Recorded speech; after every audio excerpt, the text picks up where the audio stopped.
Hi, this is Darren from OMMA. Welcome to our stand at ISE 2020. We'd like to show you one of our products that we have on display here at the stand. What we're looking at here is synchronization through Orchestra, playing 3 different pieces of content across 3 different screens. We're currently using webOS on this platform. It's LG's platform. And what you'll see here is the 3 different pieces of content will suddenly change to 1 piece of content through our Orchestra Synchronization. And as you can see, that's playing here now with an Avengers clip. So this cross-platform solution that OMMA offer is a true cross-platform solution.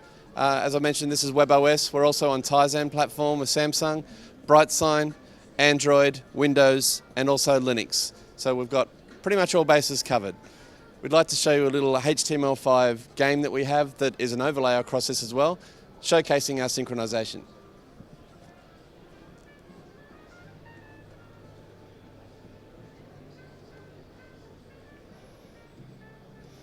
So the game here is a retro 80s paddle tennis game.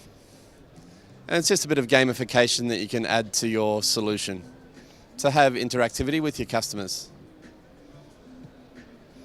If you'd like more information, then please visit our website at ommasign.com. Thanks very much.